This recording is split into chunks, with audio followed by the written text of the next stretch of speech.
This is the PhD Research Bureau compiled from Trade Map database. Look at how divergent the lines become. This is how the imbalance is in the India-China trade relationship in US dollars, billion dollars terms. So that's really the issue. Now, Vika, let's just go back very quickly to the main document where we were seing the listing of the Chinese embassy. This was not the only study in 2010. There was another study that was done, and this was also something that continues to prove the fact. Let's take a look at the next page, Nizam Bhai, and the next page says this feasibility study was crucial and was carried out by Mohammad Saqib in association with Puranchand Rao. The main objective of this was to gain a better understanding, in inverted commas, of an FTA between India and China, analyze various trade issues and net gain. The net gain. The report concluded that the trade relation between India and China were relatively very strong, but China was efficient. There is a principal need that India should improve its commodity structure to balance in performance and competitiveness. The product diversification was the minimum need for India. So just product diversification, and we could go ahead with it. And when was this happening? In 2010, after the MOU was signed. The MOU was also signed to promote greater understanding. So viewers, at different levels, we have different degrees of cooperation. Now, was this bought out of the Chinese donation? We don't know, viewers. But there is certainly a very cozy arrangement, and this has been proven. If we just go back straight to the donors list of the Rajiv Gandhi Foundation, Navika, here, right. This is the donors list. Partner organizations of the donors. They in 2005-2006, Embassy of the People's Republic of China and donors for the Rajiv Gandhi Institute of Contemporary Studies is the Government of People's Republics of China. Both are donors, and then RGICS, which is the institute, does these studies for a free trade agreement, and this is the conclusion that the free trade agreement was beneficial for India. This is how this whole thing is built. 2005, 2006, 2008. 2008 is the MOU and 2010 is the study. Very cozy arrangement. Is there a connection between the two?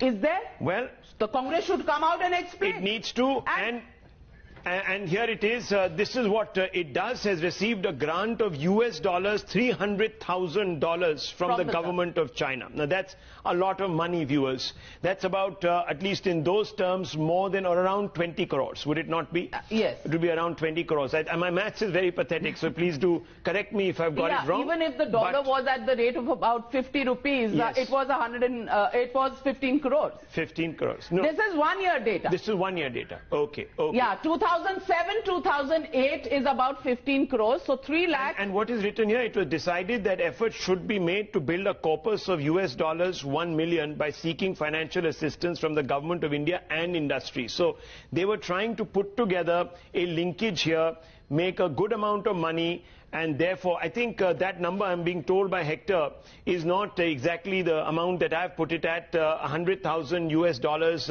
multiplied into 50 would be about 50 lakhs, I think. So this would be about 1.5 crores. A crore and a half, and the idea was to build... Terrible math. Yeah, terrible on both math, sides. so please, yes. Okay, and that's... And okay. there are photos. Let's just go back up to the photos. That's the Chinese embassy with Congress delegates. This is at the Rajiv Gandhi Foundation annual report 2007-2008. We pulled it out. So the arrangement continues. Look, dialogue. This is the ambassador of China this right is dialogue here. With a diplomat.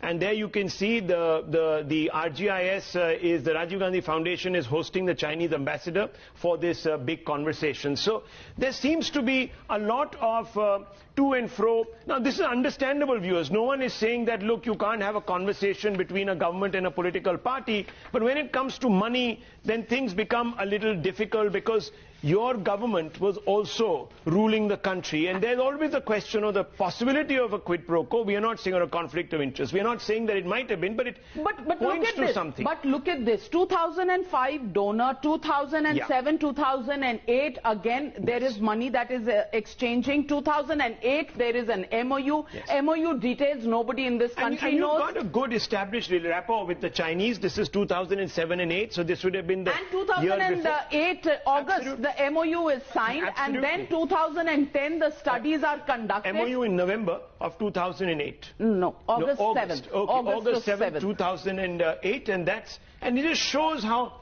you know, there is a great deal of cordiality. Now, I'm not saying... Even during Doklam standoff. Even during Doklam standoff, there is this cordiality. Rahul Gandhi gets invited, there's secret lunches going on, even when in public he is attacking the government of Mr. Modi for surrendering to China.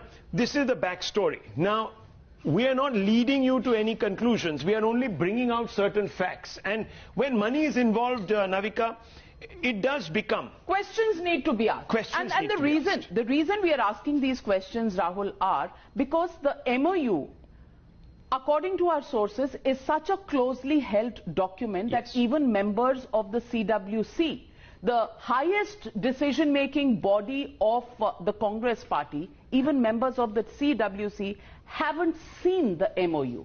Now, why have they not seen? What is in the MOU?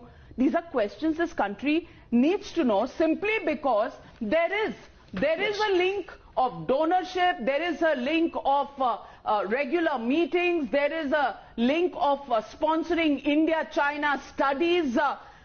You know, why all of this with the Rajiv Gandhi Foundation, where the People's Republic of China as a government is putting money into the Rajiv Gandhi Foundation also, into the Institute of Contemporary Studies also.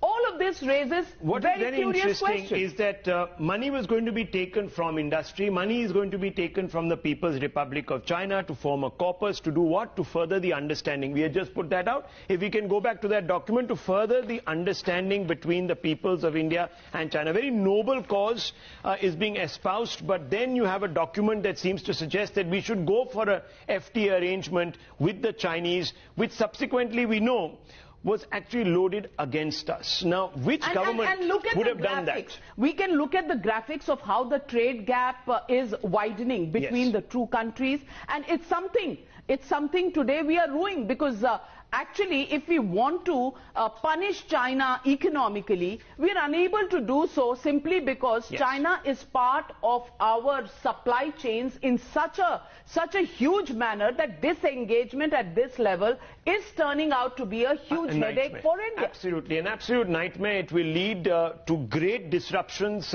in various sectors, not least in the pharmaceutical sector, which is so critical at a time like this when we are all being assaulted by corona. Electronics, 70% of our